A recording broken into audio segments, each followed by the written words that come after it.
कि मेरे सभी प्यारे बच्चे स्वस्थ होंगे, मस्त होंगे और बिंदास होंगे। तो बच्चों, क्लास 9th का सबसे पहला चैप्टर है फिजिक्स का मोशन यानी कि गति।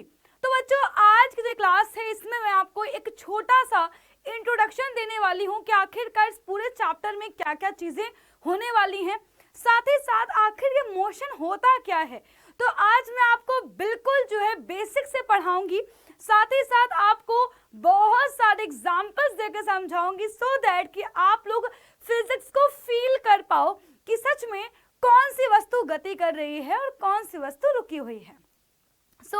आज का जो टॉपिक है बच्चों, उसका नाम है मोशन एंड रेस्ट। मतलब क्या है कहने का कि हम कैसे पहचानेंगे कि कोई भी वस्तु रुकी हुई है या कोई वस्तु चल रही है। अब आप में से बहुत सारे बच्चे सोच सकते हैं कि मैम इसमें क्या ही बड़ी बात है, ये तो हमें पता ही है, हम तो ऐसे ही देख के बता देंगे। बच्चों, उसी मिथ को हटाना है क्योंकि अब हम साइंस के अंदर फिजिक्स पढ़ रहे हैं तो हमें सारे फैक्ट्स के साथ पढ़ना होगा। सो स्टार्ट करते हैं। तो चलिए सबसे पहले तो ये जान लेते हैं कि आखिरकार इस चैप्टर में हमें क्या क्या पढ़ना होगा। तो बच्चों देखो, ध्यान से देखो, जो ये हमारा चैप्टर नंबर 1 है, सबसे पहले इसमें जिस प्रकार की गति हमें पढ़नी है वह है सरल रेखीय गति। अब ये सरल रेखीय गति क्या होती है पहले हम उसे पढ़ेंगे, है ना। गतियों के मैं प्रकार भी बताऊंगा कि कितने प्रकार की गतियां होती है, बट हमारे सिलेबस में हमें सिर्फ और सिर्फ सरल रेखीय गति के बारे में पढ़ना है। अगला है एक समान तथा असमान गति। फिर बच्चों हम पढ़ेंगे दिशा के साथ चाल, है ना। हम चाल को भी देखेंगे और अगर हम चाल में दिशा को इंक्लूड कर दें तो क्या होगा वो भी हम बात करेंगे। वेग परिवर्तन की दर यानी कि त्वरण देखेंगे। इसके बाद हम लोग गति का ग्राफीय निरूपण देखेंगे और गति के समीकरण भी देखेंगे। तो यार बच्चों देखो, सबसे पहले चीज तो ये है कि जो सब्जेक्ट है मेरा फिजिक्स, है ना, साइंस का हम कह सकते हैं वो पार्ट या वो हिस्सा जिसमें थ्योरी भी है ना, जिसमें जो है आपके मैथ्स भी यूज होती है और जिसमें डायग्राम भी है, ठीक है। अगर आपको फिजिक्स को समझना है तो बच्चों आपको पहले अपने आसपास की चीजों को ऑब्जर्व करना स्टार्ट करना होगा, ठीक है। ऑब्वियस सी बात है, हमारा दिल कैसे काम कर रहा है बस हम पढ़ सकते हैं, खोल के नहीं देख सकते किसी का दिल कि यार ये कैसे काम कर रहा होगा, है ना। ऑब्वियस सी बात है, हमें केमिकल्स के बारे में पता है कि हाँ हाइड्रोजन ऑक्सीजन मिलके H2O बनता है, पानी बनता है। हम डेली पानी पीते हैं, बट कभी भी ऐसा नहीं हुआ होगा कि आपको अपनी आंखों से हाइड्रोजन या ऑक्सीजन दिख रहा हो। बट फिजिक्स एक ऐसा सब्जेक्ट है जिसमें हम सारी चीजों को आसपास होते हुए देख पा रहे होंगे। जैसा कि मैंने आपको बताया कि अभी जो मैं आपको पढ़ाने वाली हूँ कि आखिरकार गति है क्या, उसको बच्चों मैं आपको ऐसे पढ़ाऊंगी कि आप अपने आसपास की चीजों को फील कर पाओगे कि यार सच में कौन सी वस्तु चल रही है और कौन सी वस्तु रुकी हुई है। क्योंकि फिजिक्स वो बच्चों मैं कह सकती हूँ भाग है या फिर वह क्षेत्र है जिसमें हम लोग प्रकृति के बारे में ही स्टडी कर रहे हैं। आखिर ऐसा क्यों हो रहा है भाई कि सुबह से शाम हो रही है, ऐसा क्यों हो रहा है कि रात में जो है सूरज नहीं दिखता है, आखिर ऐसा क्यों हो रहा है भाई कि पेड़ हमें हरा ही दिख रहा है, ऐसा क्यों हो रहा है कि हमें जो है कोई चीज ब्लैक दिख रही है या फिर कोई चीज व्हाइट दिख रही है, ऐसा क्यों हो रहा है कि जब बारिश हो जा रही है उसके बाद आसमान में इंद्रधनुष बन रहा है, जब बारिश की बूंदें गिर रही हैं तो वो गोल ही क्यों गिर रही हैं। तो यानी कि बच्चों जो फिजिक्स सब्जेक्ट है वो उन बच्चों के लिए है भाई जो सच में नेचर को ऑब्जर्व करते हैं, आसपास की चीजों को, जिनमें क्या क्यों ये जानने की टेंडेंसी बहुत ज्यादा होती है, जो जिज्ञासु होते हैं। अगर आप कभी पढ़ेंगे न्यूटन सर के बारे में, अगर आप कहीं पढ़ेंगे जो है एडिशन के बारे में, कभी अगर आप पढ़ेंगे जो है आइंस्टीन के बारे में, तो आप देखोगे ये बच्चे शुरुआत से ही बहुत ज्यादा क्यूरियस थे। हमारे आसपास ऐसा क्यों हो रहा है, पक्षी हवा में क्यों उड़ पा रहे हैं, हम क्यों नहीं उड़ पा रहे हैं, है ना। तो अगर आप भी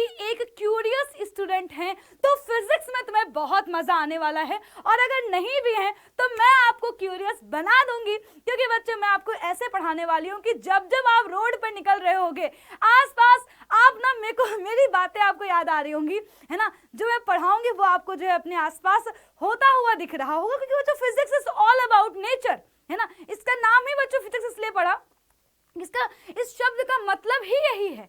अगर हम फिजिक्स को अगर हिंदी में देखें तो हम लोग बोलते हैं भौतिक विज्ञान। भौतिक मतलब क्या होता है, हमारे आसपास की चीजें, है ना। भौतिक मतलब कि भाई जो हमारे आसपास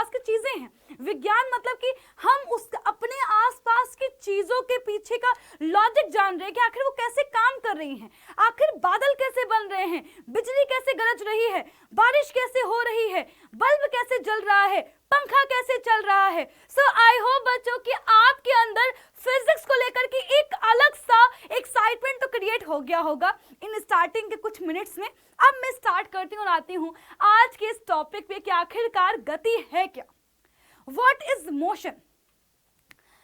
आप कहोगे मैम गति बहुत आसान है, बहुत आसान है, आप इसमें नया क्या पढ़ाने वाली हैं। ठीक है, हम लोग अच्छा गति कैसे समझते हैं, यहाँ पे एक बात लिखी हुई है कि समय के साथ वस्तु की स्थिति में परिवर्तन। अच्छा आप सोचो मैं यहाँ पे खड़ी हुई हूँ, है ना, अब आप देख रहे हो मेरे को ही आप लगातार जो है देख रहे हैं, तो आप कहोगे मैम आप चल नहीं रहे हो, आप रुके हुए हो। बट अगर ऐसे करूँ तो आप अभी क्या बोलोगे, आपके दिमाग में एक थॉट आएगा भी कि यार मैम तो चल रही हैं, है ना, और इसमें कोई नई बात नहीं है। अब आप लोगों को ही जवाब देना है, मैं आपसे कुछ क्वेश्चंस पूछूंगी और आपको उसका जवाब देना है और उसको फील करना है कि क्या ऐसा हो रहा है, फिर ऐसा नहीं हो रहा है, फिर क्या ऐसा है।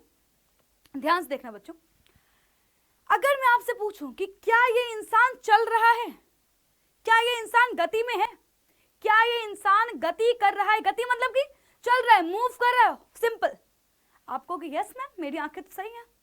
ये जो लड़की लड़का झूला झूल रहे हैं, है ना, क्या ये मोशन में है, आप कहोगे यस मैम ऑब्वियसली मोशन में है, चल रहे हैं। ये घोड़ा दौड़ रहा है, आप कहोगे हाँ मैम ये तो चल रहा है, मूव कर रहा है। अच्छा एरोप्लेन क्या ये चल रहा है, आप कहोगे यस मैम।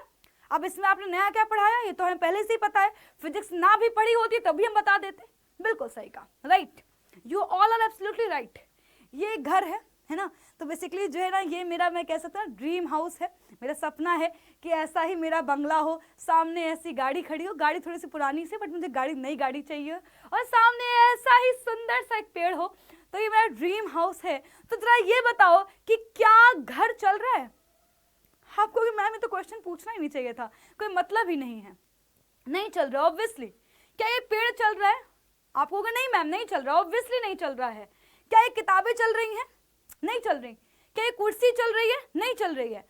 तो अब अगर अभी आपसे मैं पूछूं तो आपने जितनी बातें बताई हैं उसमें आपने एक चीज नोटिस करी है कि यार अगर कोई वस्तु टाइम के साथ चल रही है, हिल रही है, डुल रही है, अपनी पोजीशन चेंज कर रही है तो ही चल रही है, अदरवाइज नहीं चल रही। ठीक, अगर अभी याद करो, अभी कुछ क्षण पहले मैंने आपसे पूछा था, कुछ टाइम पहले, कि क्या एरोप्लेन चल रहा है, क्या ये मूव कर रहा है, क्या ये मोशन में है, तो आपने क्या बोला, आपने बोला मैम यस जो ये एरोप्लेन है ये मोशन में है, ये चल रहा है, ये मूवमेंट में है। ठीक, राइट। अब आप जरा ये सोचो कि आप खुद एरोप्लेन के अंदर हैं, सोचना, फील करना मैं जो बोल रही हूं। अगर आप यहाँ पर रोड पे खड़े होकर देख रहे हो तो आपको ये एरोप्लेन जो ये हवाई जहाज है ये उड़ता हुआ दिख रहा है। ठीक है, अगर मैं सोचूं कि मान लो कि मेरा दोस्त है ना, लेट सपोज कि मेरे दोस्त का नाम है अमित, अगर अमित जो है इस एरोप्लेन के अंदर है तो मैं क्या बोलूंगी, अरे ये तो उड़ रहा है, अरे ये तो जा रहा है। अब जरा सोचो कि मैं और अमित जा रहे हैं घूमने, अब चूंकि जो है टिकट का जो पैसा है वो अमित नहीं दिया है तो मुंह बना के बैठा हुआ, लेकिन मेरे को क्या है फ्री में जाने को मिला तो मैं आराम से चिल कर रही हूँ, सो रही हूँ। अब जरा ये बताओ क्या अभी अमित चल रहा है, हाँ नहीं चल रहा, अरे बोलो ना भाई, मेरे बगल में बैठा हुआ है तब से जो है ना लंबी से नाक लेके सो रहा है, वो कहाँ चल रहा है। तो यार ऑब्वियसली ये कैसे हो गया, एक बार जब हम बाहर रोड पे खड़े हुए हैं तो अमित भैया उड़ते हुए दिख रहे हैं, चलते हुए दिख रहे हैं। जब हम प्लेन के अंदर हैं तो फिर तो ये कैसे हो गए, फिर तो ये रुके हुए हैं। अरे माता, अरे बाप रे, अरे मोरी भैया ये क्या बता दिया, दिमाग हिल गया तो इससे तो हमारा। आओ और हिलाते हैं दिमाग। अभी जरा ध्यान से देखो, सेम चीज सेम कहानी, हम और अमित जा रहे थे ऋषिकेश घूमने। ठीक है, अब चूंकि जो है वो है बिल्कुल एकदम से पंक्चुअल और हम लेट लतीफ, तो भाई मेरे को हो गया लेट आने में। अब लड़कियों को टाइम लगता भी है, सारी चीजें लेनी होती है ना, लड़कों को क्या उठाया झोला चल दिए, लड़कियों को भाई जो है मैचिंग की चप्पल भी लेनी है ना, लिपस्टिक भी लेनी है, 10 कपड़े लेने, तो हम लोगों को थोड़ा टाइम लग जाता है। अब हुआ क्या, जब तक मैं प्लेटफॉर्म पे पहुंची तब तक ट्रेन चल चुकी थी। अब जरा ये बताओ मैं क्या बोलूंगी, अरे अमित तुमने तो क्या कर दिया, तुमने तो जो है ना धोखा दे दिया, है ना, ये तो मेरे साथ धोखा हो गया, अकेले चला गया। सोचो, तुम प्लेटफॉर्म के बाहर खड़े हो, अंदर के जितने भी लोग हैं उनको देख के तुम क्या बोलोगे? अरे ये तो सब चल रहे हैं, ये तो सब मूव कर रहे हैं, सब मोशन में है, क्योंकि समय के साथ सबकी स्थिति में परिवर्तन हो रहा है। अब ध्यान से देखना, मैं क्या हूं? ट्रेन के अंदर हूं। इस बार मैं और अमित टाइम पे आ गए, हम पूरी फैमिली के साथ ट्रेन के अंदर हैं। मेरी मासी ये तो बैठी हुई है, थोड़ी चल रही है, तो है ना, ये जो है अमित, ये तो जो है बाहर झांक रहे हैं, थोड़ी चल रहे हैं, है ना। ये देखो मेरी दोस्त बैठी हुई है, मैं खुद बैठी हुई हूं, यानी कि अब तो ये कोई नहीं चल रहा। लेकिन जरा दिमाग लगाओ, जो ये घर खड़े हो, जो ये घर, तो तुम लोग बोल रहे थे कि नहीं मैम घर कहाँ चल रहा है, ट्रेन के अंदर जब हम बैठे हुए हैं तो फिर तो ये घर हमें चलते हुए दिख रहे हैं। जो पेड़ हमें, जब हम जमीन पर होते हैं तो जो पेड़ हमें रुका हुआ लगता है, अब तो वो पेड़ हमें पीछे जाता हुआ लग रहा है। अगर तुम कभी ट्रेन के अंदर बैठे हो तो कभी फील किया तुमने इस चीज को? बोलो हाँ कि ना, करा कि नहीं करा, है ना। अब अच्छा एक बात बताओ, ये हो कैसे पा रहा है, यानी कि ये कहानी क्या है, चक्कर क्या है? बच्चों चक्कर बहुत ही सिंपल सा है। सिंपल सा बच्चों चक्कर ये है, सिंपल सा बेटा चक्कर इतना सा है, डेफिनेशन बिल्कुल सही है कि वस्तु की जो है समय के साथ स्थिति में परिवर्तन। अगर समय के साथ वस्तु की स्थिति में परिवर्तन होगा तो वह वस्तु गति में होगी। लेकिन अब इसमें एक बेटा जी पॉइंट क्या ऐड हो गया कि ये इस बात पर भी निर्भर करता है कि आप देख कहां से रहे हो। अगर मैं खुद ट्रेन के अंदर होती तो बेटा जी मैं क्या बोलती? मैं बेटा बोलती कि यार नहीं, मेरा दोस्त तो खड़ा हुआ है ना, नहीं चल रहा है। पर अगर जब मैं ट्रेन के बाहर हूं तो मुझे मेरा ही दोस्त चलता हुआ नजर आ रहा है। कहने का तात्पर्य क्या है कि कोई भी वस्तु चल रही है या रुकी हुई है, ये इस बात पर निर्भर करता है कि आप वस्तु को देख कहां से रहे हो। हमें जो है आसपास की चीजें चलती नजर क्यों नहीं आ रही हैं? क्योंकि हम भी यहीं पर ही हैं। अगर हम अंतरिक्ष में चले जाएं तो फिर तो धरती घूम रही है, फिर तो हमें सब लोग क्या होंगे? घूमते नजर आएंगे। हम जब कार के अंदर बैठे हैं, मेरे पापा कार चला रहे हैं, रुके हुए हैं ना मेरे लिए, तो भाई सुबह से शाम हो गई पापा कार ड्राइव करते करते, वो तो मेरे बगल में ही है। लेकिन वही जब मैं अपने पापा को कार के बाहर खड़े होकर देखती हूँ तो मेरे पापा मुझे चलते हुए नजर आ रहे हैं। यानी कि बच्चों एक ही टाइम पर कोई भी वस्तु रुकी हुई हो सकती है, कोई भी वस्तु चलती हुई नजर आ सकती है। ये इस बात पर निर्भर करता है कि हम वस्तु को देख कहां से रहे हैं। जहां से हम देखते हैं उसे बोलते हैं निर्देश तंत्र। अगर हम प्लेटफॉर्म पे खड़े हुए हैं, अब मेरे लिए निर्देश तंत्र क्या है? कहां से हम चीजों को ऑब्जर्व कर रहे हैं? प्लेटफॉर्म से कर रहे हैं। तुम ये नहीं कह सकते हो कि अंदर के लोग जो है रुके हुए हैं, चल रहे हैं। तुम ये बता सकते हो कि हाँ, जब हम प्लेटफॉर्म पे खड़े हुए हैं तो अंदर के लोग हमें चलते हुए नजर आ रहे हैं। जब हम ट्रेन के अंदर हैं, अब मेरे लिए फ्रेम ऑफ रेफरेंस क्या है? अब हम कहां से देख रहे हैं? ट्रेन के अंदर से देख रहे हैं। अब बच्चों हम क्या बोलेंगे कि हाँ, जो लोग हैं वो रुके हुए इसलिए नजर आ रहे हैं भाई क्योंकि मैं ट्रेन के अंदर हूं। जब मैं ट्रेन के अंदर हूं तो यार मेरा दोस्त बैठा हुआ है, वो नहीं चल रहा है ना। तो बच्चे इसका मतलब क्या हुआ कि यस, कोई भी वस्तु अगर समय के साथ स्थिति में परिवर्तन करेगी, वस्तु गति में है, कोई दिक्कत वाली बात नहीं है, इसमें परेशानी नहीं है। बच्चों परेशानी किस चीज में है? आप किसी भी वस्तु के लिए कमिट नहीं कर सकते हो कि नहीं यार ये तो रेस्ट में है, हमने कह दिया है ना। तुम्हारी बात जो है ना, राम जी की बात नहीं कि हाँ जो बोल दिया पत्थर की लकीर है, वो वाली बात नहीं है। कोई भी वस्तु गति में है या रुकी हुई है, ये इस बात पर निर्भर करता है कि वस्तु को देखा कहाँ से जा रहा है। अब बच्चों एक बहुत ही इंपॉर्टेंट पॉइंट मैं आपको बताना चाहती हूँ, जैसे अब तो समझ भी आ रहा होगा ना। देखो जब हम जो है नदी किनारे खड़े हुए हैं तो हमें दोस्त जो है मेरे चलते हुए नजर आ रहे हैं। जब अब मैं खुद जब नाव के अंदर बैठी हूं तो मेरे दोस्त क्या है, मेरे लिए रुके हुए हैं। ठीक, राइट। बच्चों गति की परिभाषा क्या है? तो परिभाषा ये है कि वस्तु की स्थिति में परिवर्तन, ये गति कहलाती है। अर्थात जब कोई वस्तु अपने चारों ओर की वस्तुओं की अपेक्षा अपनी स्थिति बदलती रहती है तो वस्तु की बदली हुई जो स्थिति होती है उसे ही कहते हैं गति। जैसे चलता हुआ आदमी, गतिमान वाहन, बहती हुई नदी आदि, है ना। यानी कि हम क्या कहेंगे कि जो वस्तु की स्थिति में परिवर्तन है वो इस बात पर निर्भर करेगा कि आप वस्तु को एग्जैक्टली देख कहाँ से रहे हो। अपने आसपास जो अपने चारों ओर जो चीजें हैं उनकी हम लोग उनसे कंपैरिजन कर रहे हैं कि यार पेड़ चल रहा है कि नहीं चल रहा है, या फिर गाड़ी चल रही है कि नहीं चल रही है।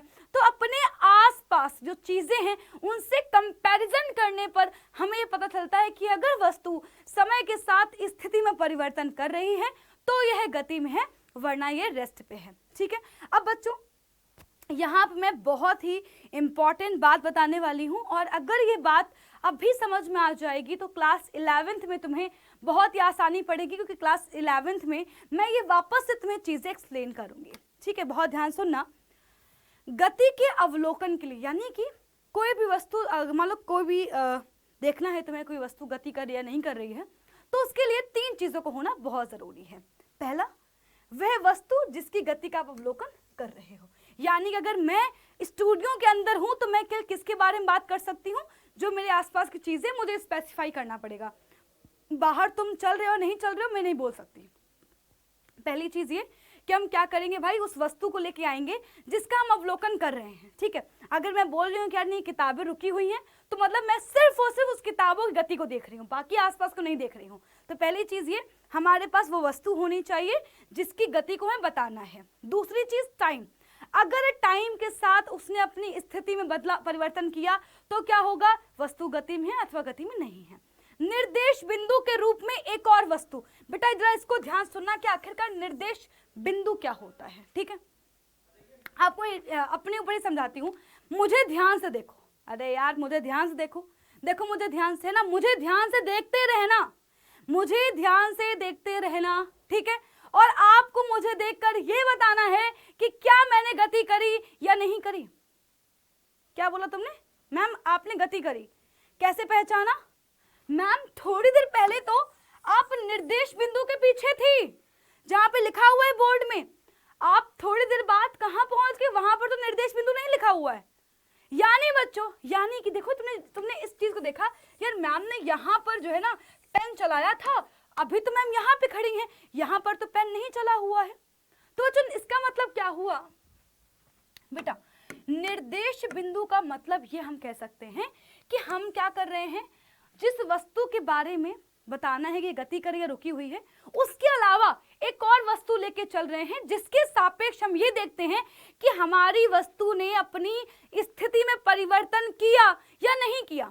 फिर से सुनना कि जिस वस्तु के बारे में हमें बताना है कि ये गति कर रही है या नहीं कर रही है, उसके अलावा हम क्या करेंगे, एक और वस्तु लेंगे जिसके कंपैरिजन में हम ये बताएंगे कि हमारी वस्तु ने अपनी स्थिति में परिवर्तन किया या नहीं किया। अगर परिवर्तन नहीं किया तो रुकी हुई है, अगर कर दिया तो चल रही है। आपको ध्यान से तो समझाती हूँ, इस पॉइंट को ध्यान समझना बच्चों। इसके लिए हम लोग एग्जाम्पल लेते हैं। लेट सपोज एक घना जंगल है, ठीक है, और मैं अपनी जो है गाड़ी लेके जा रही हूँ। ध्यान सुनना, अब बीच जंगल में पेट्रोल खत्म हो गया, खत्म हो सकता है, बिल्कुल खत्म हो सकता है। तो अब मैंने क्या किया, मैंने अपनी गाड़ी को आम के पेड़ के पास क्या कर दिया, रोका। ध्यान सुनना, मैंने क्या किया, अपनी गाड़ी को आम के पेड़ के पास खड़ा कर दिया और रोक दिया। ठीक है, अब मैंने क्या किया, मैं उतर के गई, थोड़ा देखने गई यार भाई आसपास मुझे मदद मिल जाए शायद, या फिर शायद कहीं कुछ मुझे कोई चीज मिल जाए। अब हुआ क्या, मैं जब आप लोग बताओगे, जब मैं 2 घंटे बाद लौटी, मेरी गाड़ी बरगद के पेड़ के पास थी। मेरी गाड़ी बरगद के पेड़ के पास मिली है। बताओ गति किया नहीं करी हमारी गाड़ी ने? मेरी गाड़ी में पेट्रोल खत्म हुआ था, अपनी गाड़ी को आम के पेड़ के पास मैंने खड़ा किया था। मैं जब 2 घंटे के बाद लौट के आई तो देखा मेरी गाड़ी तो बरगद के पेड़ के पास खड़ी है। क्या मेरी गाड़ी चली होगी? तुम बताओ। तो आप कहोगे मैम यस, आपकी गाड़ी ने गति करी। कैसे कर दी गति? अरे मैम आपने तो गाड़ी आम के पेड़ के पास खड़ी करी थी। यानी कि बेटा ये आम का पेड़ क्या है, यही तो है निर्देश बिंदु। यानी कि एक ऐसा बिंदु या फिर एक ऐसी चीज जिसके कंपैरिजन में तुम देख रहे हो कि वस्तु ने स्थिति में परिवर्तन किया या नहीं किया। अगर तुम अपनी साइकिल स्कूल के बाहर खड़ी कर रहे हो, शाम हो गई, जब छुट्टी हो गई तो तुम्हारी साइकिल स्कूल के बाहर ही मिली, तो तुम क्या बोलोगे, यार मेरी साइकिल कहीं नहीं गई, यहीं पर रुकी हुई है, या फिर कहीं चली ही नहीं है। अगर तुम्हारी साइकिल जो है मान लो बगल वाले स्कूल के पास मिले, तो तुम क्या बोलोगे, यार कोई तो लेके आया है। तो निर्देश बिंदु क्या हुआ, स्कूल। यानी कि पहली चीज तो ये वो वस्तु जिसकी हम लोग गति देख रहे हैं, यानी कि बेटा मैं अपनी गाड़ी को देख रही हूँ कि मेरी गाड़ी जो है चलेगी या रुकेगी। ठीक, सिंपल सी बात है कि अगर मेरी गाड़ी ने अपनी स्थिति में परिवर्तन किया, अपनी स्थिति में कैसे, पेड़ के सापेक्ष मैंने क्या करा, एक निर्देश बिंदु के रूप में एक और वस्तु ले ली। यार अगर यहां से ये हिली तो चलेगी, नहीं तो नहीं चलेगी, है ना। अगर बेटा मैंने क्या किया, मैंने 2 घंटे बाद आया टाइम, तो 3 चीजें चाहिए। पहली चीज वो वस्तु जिसकी हमें गति देखनी है, दूसरी चीज क्या भाई, हमें कोई दूसरी वस्तु चाहिए जिसके कंपैरिजन में तो हम देखें कि हमारी वस्तु जो है अपनी स्थिति में परिवर्तन कर या नहीं कर रही है। और बच्चों तीसरा क्या है, टाइम। तो बच्चों ये क्या है बेटा, ये 3 चीजों से हम लोग ये डिसाइड करते हैं कि हमारी वस्तु चल रही है या नहीं चल रही है। निर्देश बिंदु को हम मूल बिंदु भी कहते हैं। सो बच्चों ये था हमारे इस चैप्टर का पूरा, मैं कह सकती हूँ पूरा चैप्टर नहीं, मतलब कि हमारा जो टॉपिक था उसका पूरा एनालिसिस, पूरा एक बेसिक बात बेटा। बेसिकली जो है ऐसा टॉपिक आपको, ऐसा जो कंटेंट है वो 11th में ही पढ़ने को मिलेगा, बट मैंने फिर भी अभी इसमें ऐसे पढ़ा के चल रही हूँ कि जब तुम 11th में आओ तुम्हें प्रॉब्लम ना हो। ठीक है, सो बच्चों अगली जो क्लास होगी उसमें हम दूरी और विस्थापन के बारे में पढ़ेंगे, और आपको मुझे कमेंट करके बताना है कि आज की जो क्लास का टॉपिक था आपको कैसा लगा, आज की क्लास कैसी लगी, और आप अगली क्लास में क्या दूरी विस्थापन पढ़ने के लिए तैयार हो, या फिर क्या आपको कुछ क्वेश्चंस भी करवाऊं। जो भी बात है बच्चों आपको कमेंट करना होगा। तो मैं आपसे मिलूंगी अगली क्लास में, तब तक के लिए बाय बाय, टेक केयर, ख्याल रखो अपना, बाय बाय।